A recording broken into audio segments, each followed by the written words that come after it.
Всем привет! В этом ролике хочу показать, какую форму можно придать тонким длинным волосам, ведь тонкие волосы в длинном варианте тоже могут выглядеть красиво. Покажу свой способ создания формы с сохранением длины и плотности по краевой стрижке. Я разделила волосы на 5 секций. Самая массивная зона получилась затылочная.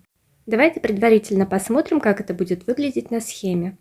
Главный вертикальный пробор разделяет волосы на две части. Нижний, средний и частично верхний затылок мы простригаем в горизонтальных проборах. В нижней части затылка выделяется первая контрольная прядь. Затем поочередно к ней подтягиваются все последующие пряди и срезаются на ее уровне. По окантовке должна получиться ровная прямая линия. Все волосы оттягиваются вниз с оттяжкой 0 градусов, а срез параллелен пробору.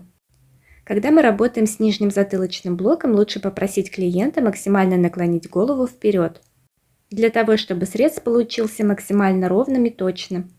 Напомню, что данная техника подходит больше тонким, длинным волосам, потому что линия среза сохранит свою плотность. Зону затылка я выделила двумя треугольниками для того, чтобы сохранить волосам массивность и плотность. По мере продвижения вверх, то есть ближе к этим треугольникам, мы просим клиента слегка приподнять голову. Это важно, потому что когда клиент приподнимает голову, окажется немножечко длиннее нижних. И движением головы клиента можно контролировать длину среза в разных областях затылка. Например, если мы будем стричь длинные волосы в одном положении головы клиента, например, в ровном, то после того, как мы оформим весь затылочный блок и клиент вдруг наклонит голову вниз, то мы увидим, что нижние волосы будут длиннее, чем верхние. Вот поэтому наклон головы нужно учитывать. Здесь я добралась до зоны макушки. Мы ее простригаем вертикальными проборами. В центре выделяю контрольную прядь, оттягиваю ее наверх и срезаю под углом на удлинение к макушке. Параллельно контрольной пряди я выделяю следующую, подтягиваю ее к контрольной и срезаю точно так же. Во время оттяжки я фиксирую пальцы, подношу руку к своим глазам и состригаю прядь. Потому что тянуться наверх с длинными волосами для того, чтобы срезать их, очень неудобно. Почему я срезаю волосы под углом 135 градусов, а не 90, например, то есть неровно? Если я срежу прядь ровно, параллельно полу, тогда, отпустив волосы, у меня получатся такие висящие обрубки. А в данном случае у меня получатся плавные невидимые слои, которые будут мягко вливаться в общую массу волос, которую я простригла с оттяжкой 0 градусов, как вы помните. Такие слои будут градиентом продолжать ту форму, которую я простригу во фронтальной теменной зоне, то есть ближе к фронтальной зоне. Здесь я уже стригу вторую половинку зоны. Также вертикальным пробором оттягиваю пряди наверх, срезаю под углом 135 градусов по отношению к пряди. Каждая срезанная прядь будет являться контрольной для последующей. Такая техника стрижки подходит и для более коротких волос, чем у моей болванки, но именно для тонкой структуры.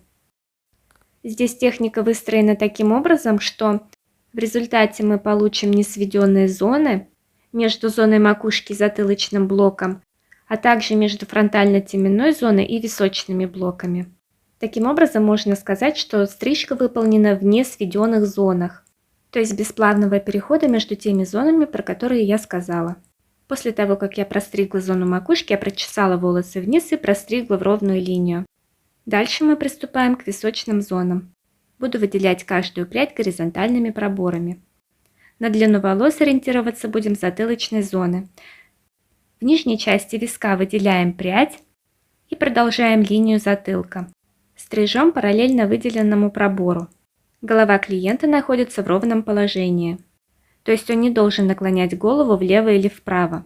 Иначе в конце стрижки у нас не сойдется баланс, который мы будем сравнивать с двух сторон. Оптимальная толщина пряди на тонких волосах примерно 1 см. Говорю сейчас про височные зоны, потому что чаще всего там невысокая густота волос. Поэтому в височных зонах я не вижу смысла мельчить с прядями. Смотрите, здесь я стригу прямо, потому что я не планирую делать лесенку у лица на височных зонах. То есть я хочу сделать прямой срез. Но если бы моя клиентка захотела закруглить эти волосы, тогда я бы выделяла диагональную прядь. И угол наклона у меня был таким же, как и угол наклона желаемой лесенки. Для того, чтобы стрижка, которая предусматривает ровные срезы, смотрелась в естественном варианте гармонично и точно, советую выделять такие проборы, чтобы срез был им параллелен. Например, если хотите закругленные волосы у лица, тогда выделяйте диагональные проборы такого же уровня закругления. Если клиентка хочет удлинения к лицу, тогда выделяем параллельную диагональ желаемому удлинению. Итак, здесь я сравниваю баланс длины с обеих сторон. Чтобы баланс получился точным, выделять пряди нужно с одинаковых точек с обеих сторон. Ну вот, здесь добрались до схемы, где я показываю, как буду стричь фронтально-теменную зону. По центрально-вертикальному пробору я выделяю прядь, которая будет контрольной. Оттягиваю ее параллельно полу и срезаю на желаемую длину под углом 90 градусов. Далее справа таким же пробором я выделяю еще одну прядь, подтягиваю ее контрольной и простригаю на таком же уровне. Таким образом я простригаю всю правую сторону. Каждая срезанная прядь будет являться контрольной для следующей. Обратите внимание, что все нижние волосы, которые я простригла ранее, я заколола зажимами, чтобы случайно их не захватить в эту зону. Здесь у меня должны получиться не сведенные зоны, то есть фронтально-теменная зона у меня не будет сведена с височными. Таким образом, у меня должна получиться в верхней части головы такая несведенная шапочка в виде лесенки. Все пряди я срезаю под углом 90 градусов. Почему я выбрала именно этот угол? Потому что этот угол для меня сейчас самый оптимальный. Он находится на границе между созданием слоев и градуировки. В данном случае я делаю градуировку. Таким образом я сохраню плотность по лесенке тонких волос. Здесь уже видно, как у меня вырисовывается лесенка. Это такой мой черновой вариант, который потом обязательно будет доработан. В таком виде лесенку оставлять точно нельзя. Данную фронтально-теменную зону я выделяла от наивысшей точки головы и заканчивала проборы на лобных впадинах. Если у клиентки имеются залысины, тогда проборы можно провести чуть ниже лобных впадин, то есть ближе к височным, но не сильно. Также нужно учитывать наличие вихров по краевой линии лба. Это важно при формировании лесенки и то, как клиентка будет потом носить стрижку. То есть важен сам пробор. Я уже заканчиваю работать с фронтально-теменной зоной.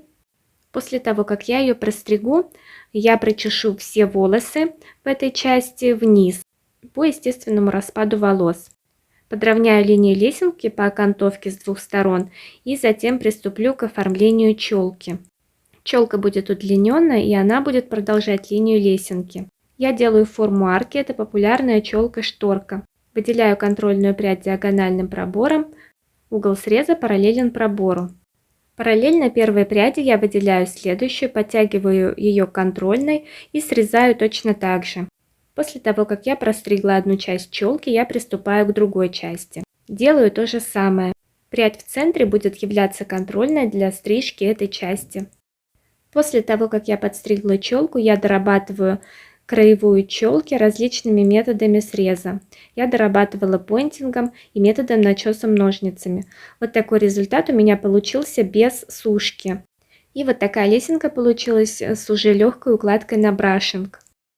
От лица здесь уже видна линия лесенки, слои, которые плавно нивелируясь уходят в сторону затылка. И там совсем как будто пропали.